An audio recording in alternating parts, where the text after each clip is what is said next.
Hello అండి, అందరికీ నమస్తే. ఈరోజు మా హోమ్ ఫుడ్లో అయితే 4 కేజీల కజ్జికాయలు కావాలని ఆర్డర్ వచ్చేసిందండి. చాలా టేస్టీగా చేశాము.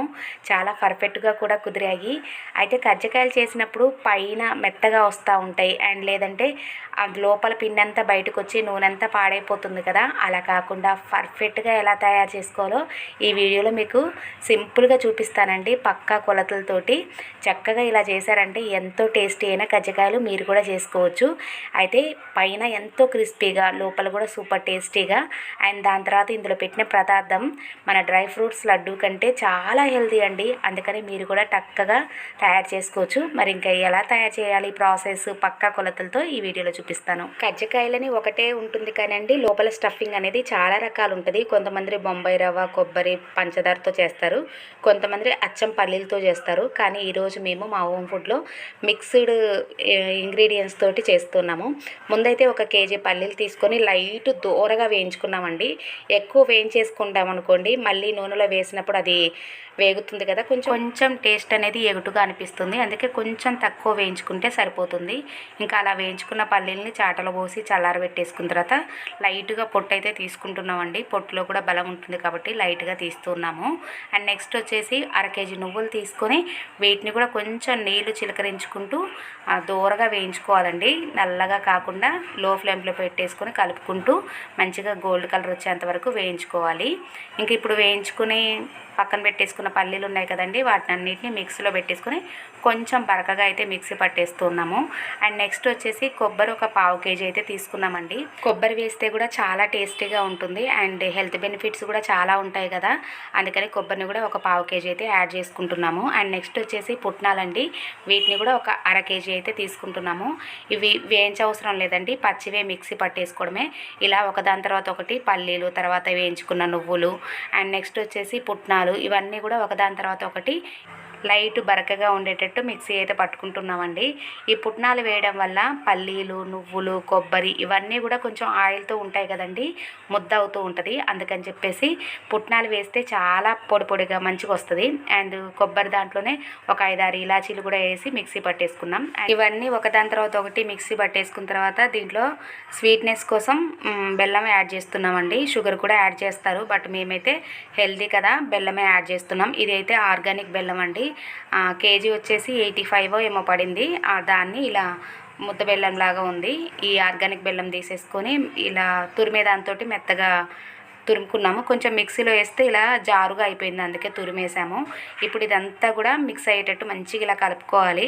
ఇలా పుట్నాలు వేయడం వల్ల ఇలా పొడి పొడిగా ఉందండి, లేదంటే ముద్దగా అయిపోతుంది. ఇంకా ఈ సమ్మర్ చేయబట్టు ఏమో ఇంకా ముద్దగా అయిపోతుంది, అందుకని చెప్పేసి ఈ పుట్నాలు అయితే యాడ్ చేసామండి. ఇలా చేసినా కానీ టేస్ట్ అయితే చాలా బాగుంటుందండి. ఇలా ముద్దగా అవుతుంటే ఇది ఒక ఆప్షనల్, ఒక చిన్న టిప్ లాగా యూజ్ చేసుకోవచ్చు. ఇప్పుడు ఇదే దాన్ని కొంచెం కొంచెం నెయ్యి వేసుకుంటూ ఉండలు కట్టుకొని తిన్నా కూడా ఎంత బలమో అండి. అన్ని మంచి ఇంగ్రీడియంట్స్ ఉన్నాయి కదా. ఇదైతే పక్కన పెట్టేసుకున్న తర్వాత మనం పైన పూత పిండి కోసం అయితే 1/4 కేజీ బొంబాయి రవ్వ తీసుకొని మిక్సీలో వేసుకొని పౌడర్ లాగా చేసేసుకొని పక్కన పెట్టేసుకున్నామండి. అండ్ దాని తర్వాత వచ్చేసి ఆటా గోధుమ పిండి 1 కేజీ, ఆశీర్వాద్ గోధుమ పిండి వాడుతున్నామండి. మీరు ఈ ప్లేస్లో మైదా కూడా వాడుకోవచ్చు, కానీ వాళ్ళు మైదాతో వద్దన్నారండి. అందుకే ఆటా గోధుమ పిండి, ఆశీర్వాద్ మిక్స్ చేసి పిండి అయితే కలుపుతున్నాము. మొత్తం ఒకేసారి కలిపితే ఎక్కువ నానిపోయి జారుగా అయ్యి గజ్జికాయ అనేది మెత్తగా వస్తుంది. అందుకని చెప్పేసి ఒక సగం వరకు కలిపి పక్కన పెట్టేసుకున్నాం. దాని తర్వాత మిగతాది తర్వాత కలుపుకోవచ్చు అని. అండ్ ఇదంతా మిక్స్ చేసిన తర్వాత కొంచెం సాల్ట్ వేసి మిక్స్ చేసి కొంచెం నెయ్యి కూడా వేసుకుంటే చాలా మంచిగా గుల్లగా వచ్చేస్తాయి. ఇలా మిక్స్ చేసుకున్న పిండిలో వాటర్ వేసుకుంటూ పూరి పిండి కంటే కొంచెం గట్టిగా కలుపుకుంటే సరిపోతుందండి. ఇలా గట్టిగా కలుపుకుంటేనే మనకి గజ్జికాయ అనేది కరకరలాడుతూ పైన క్రిస్పీగా వస్తుంది, లేదంటే మెత్తగా అయిపోతుంది. ఇలా గట్టిగా కలుపుకొని ఒక పొడి క్లాత్ని పైన పెట్టేసుకోవాలండి, ఆరిపోకుండా ఉంటుంది. నెక్స్ట్ వచ్చేసి ఇంకా మనం ఆ పూరీలు తయారు చేసుకోవడం కోసం పూరీ కర్ర అవన్నీ రెడీ చేసుకోవాలి. ఇప్పుడు మనకి పూరీ కంటే కొంచెం పెద్ద సైజులో ఉండలు తీసేసుకొని మీరు కావాలంటే ఆయిల్తో అయినా పామొచ్చండి, లేదంటే పొడి బియ్య పిండిని అద్దుకుంటూ ఈ పూరీని అయితే రెడీ చేసుకోవాలండి. ఇలా పూరీలన్నీ రెడీ చేసుకున్న తర్వాత ఇలా గజ్జికాయ పీట అనేది ఉంటుందండి. ఇవి మామూలుగా షాప్స్లలో ఏదైనా స్టీల్ సామాన్ కొట్లో ఇవైతే ఈజీగా దొరుకుతాయి. ఇదే తీసుకున్నాం అనుకోండి, దీంతో చేయడం చాలా ఈజీ. ఇది ఒక్కటి ఉంటే మామూలుగా చేతితో కూడా చేయొచ్చు, కానీ బల్క్ ఆర్డర్లో ఇన్ని చేయాలనుకుంటే మాత్రం ఈ పీట అనేది చాలా బాగా యూజ్ అవుతుంది. ఇప్పుడైతే మనం తయారు చేసుకున్న పూరీని ఈ పీట మీద ఇలా వేసుకోవాలండి. పూరీ అనేది కూడా ఎక్కువ మందంగా లేకుండా పలచగా లేకుండా మీడియంగా చేసుకోవాలి. ఇప్పుడు నెక్స్ట్ వచ్చేసి మనం తయారు చేసుకున్న పల్లి బెల్లం ఈ పొడి ఉంది కదండి, దాన్ని ఒక గరిటెడ్ తీసుకొని లేదంటే దాన్ని నిండా పెట్టుకొని మెయిన్ ఇంపార్టెంట్ థింగ్ ఇప్పుడు ఒక్కటైతే గుర్తుంచుకోవాలండి. ఇక్కడ ఇలా పూరి అంచులెమ్మటి వాటర్ని అయితే అప్లై చేసుకోవాలండి. ఇలా చేస్తే లోపల స్టఫ్ చేసిన పిండి అనేది బయటికి రాకుండా ఉంటుంది. ఒకవేళ బయటకు వచ్చింది అనుకోండి, మనం ఆయిల్లో వేసినప్పుడు బయటకంతా వచ్చి ఆయిల్ అంతా పాడైపోతుంది. వేరే వాటికంతా కూడా నల్లగా అంటిపోతూ ఉంటుంది. మనం పూర్ణాలు చేసినప్పుడు ఎలా అయితే అవుతుందో లోపల పిండి వచ్చి, అదే సేమ్ ప్రాసెస్ ఇక్కడ కూడా అలానే జరుగుద్ది. అందుకని చెప్పేసి వాటర్ అప్లై చేసుకుంటే మాత్రం అస్సలు అవ్వదు, మంచిగా గమ్లాగా స్టిక్ అవుతుంది అనమాట. ఇంకా లాస్ట్కి వచ్చేసి ఆ చివర్లని కట్ చేసుకోవాలి గట్టిగా ప్రెస్ చేసిన తర్వాత. ఇంకా ఇలా చేసుకుంటే గజ్జికాయలు అయితే ఈజీగా తయారు చేసుకోవచ్చండి. ఇలా గజ్జికాయ పీట లేకపోతే మీరు చేత్తో అయినా చేసుకోవచ్చండి, లేదంటే ఆ చివర్లని వాటర్ అప్లై చేసిన తర్వాత ఫోర్క్ స్పూన్తో గట్టిగా ప్రెస్ చేస్తే ఆ విధంగా అయినా రెడీ అవుతాయి. ఇప్పుడైతే నెక్స్ట్ డీప్ ఫ్రై కోసం ఆయిల్ అయితే వేసుకుంటున్నామండి. మేము మా హోమ్ ఫుడ్లో ఓన్లీ రిఫైన్డ్ ఆయిల్ మాత్రమే యూజ్ చేస్తామండి.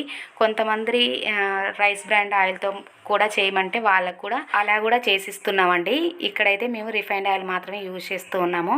ఇలా డీప్ ఫ్రైకి ఆయిల్ పెట్టేసుకోవాలండి. మనం మూకుడుకు సరిపోయినంత పెట్టేసుకొని ఇప్పుడు ఆ మూకుల్లో పట్టినన్ని ఈ గజ్జికాయలు అయితే వేసుకోవాలండి. వేసుకునేటప్పుడు ఒక్కసారి అన్ని వైపులా మంచిగా స్టిక్ అయ్యాయా అని చూసుకోవాలి, ఎందుకంటే ఇది కొంచెం బయటకు వచ్చిన ఆయిల్ అంతా పాడైపోతుంది. అందుకని చూసుకొని వేసుకోవాలండి. మెయిన్ ఇంపార్టెంట్ థింగ్ ఇక్కడ గుర్తుంచుకోవాల్సింది, ఆయిల్ అయితే మీడియం టు లో ఫ్లేమ్లో పెట్టేసుకొని ఇవి అటు ఇటు తిప్పుతూ ఫ్రై చేసుకోవాలండి. మంచిగా గరంగా ఆయిల్ అనేది హీట్ పెట్టామనుకోండి, ఇవి కలర్ వచ్చేస్తాయి కానీ మెత్తగా ఉంటాయి. అందుకే ఇలా చూడండి, లో ఫ్లేమ్లో అంటే లో ఫ్లేమ్లో పెట్టేసుకొని ఇలా మంచి గోల్డ్ కలర్ వచ్చేంత వరకు ఫ్రై చేసుకుంటూ ఉండాలండి. ఇలా ఇవి కలుపుకుంటూ ఫ్రై చేసేలోపు మిగతాయి కూడా రెడీ చేసుకుంటూ ఉండాలండి. ఇంకా ఈజీగా చేసుకోవాలంటే ఒకేసారి ఒక 7-8 పూరీలు తయారు చేసుకొని దాని తర్వాత ఈ పిండిని పెట్టేసుకొని స్టఫ్ చేసుకోవచ్చండి. ఈ పౌడర్లో ఉన్నంత బలమైంది మన డ్రై ఫ్రూట్స్ లడ్డూలో కూడా ఉండదండి, అంత బలం. పల్లీలు, కొబ్బరి, పుట్నాలు, నువ్వులు అన్నీ హెల్త్ బెనిఫిట్సే కదా. ఇంకా అందులో వేసిన బెల్లం కూడా అన్నీ కూడా ఆరోగ్యకరమైనవి కాబట్టి మంచిగా పిల్లలకు కూడా చాలా హెల్తీ. అండ్ ఇంక ఇందులో పంచదార యూజ్ చేయలేదు, మైదా పిండి కూడా యూజ్ చేయలేదు కాబట్టి చాలా హెల్తీగా తినేయచ్చు. నాకు అందుకే అనిపించింది అసలు డ్రై ఫ్రూట్స్ లడ్డు కూడా పనికిరాదని. మనం జీడిపప్పులో ఉన్నంత పోషణ పదార్థాలే మన పల్లీలలో కూడా ఉంటాయి. అండ్ కొబ్బరి కూడా హెల్త్కి మంచిదే. అండ్ నువ్వులు కూడా మంచి ఫైబర్ ఉంటుంది అండ్ ఐరన్ కంటెంట్ ఉంటుంది. ఇలా అన్నీ మంచి ప్రోటీన్ పదార్థాలే ఉన్నాయి కాబట్టి డ్రై ఫ్రూట్స్ కొనుక్కోలేమో అనుకుంటే ఇలా మంచి పదార్థాలతోటి మన ట్రెడిషనల్ ఇలా చేసుకోవచ్చండి. ఈ విధంగా మీరు చేసే ప్రాసెస్ చూస్తున్నారు కదా, మీకు నచ్చితే మా హోమ్ ఫుడ్లో ఆర్డర్ అయినా చేయొచ్చండి, లేదంటే ఇదే ప్రాసెస్ని ఫాలో అవుతూ మీరు కూడా ఇంట్లో ఈజీగా చేసుకోవచ్చు. సమ్మర్లో పిల్లలు ఇంట్లోనే ఉంటూ ఉంటారు కదండి, ఏదో ఒకటి అడుగుతూ ఉంటారు. జంక్ ఫుడ్ ఇవ్వకుండా ఇలా హెల్తీగా కాలం నాటి ట్రెడిషనల్ రెసిపీస్ ఇచ్చినట్టు ఉంటుంది. ఇలానే ప్రాసెస్ ఫాలో అయ్యారనుకోండి, పై లేయర్ అంతా చక్కగా క్రిస్పీగా, లోపల మొత్తం డ్రై ఫ్రూట్ లడ్డు కంటే బలమైన ఫుడ్ని మనం పిల్లలకి ఇచ్చిన వాళ్ళం అవుతాము. ఎలా అనిపించిందండి ఈ వీడియో? ఇలానే ఫాలో అవ్వండి, చక్కటి గజ్జికాయలు మీరు టేస్ట్ చేయొచ్చు. వీడియో నచ్చితే లైక్, షేర్ అండ్ సబ్స్క్రైబ్, కొంచెం సపోర్ట్ చేయండి. Thank you.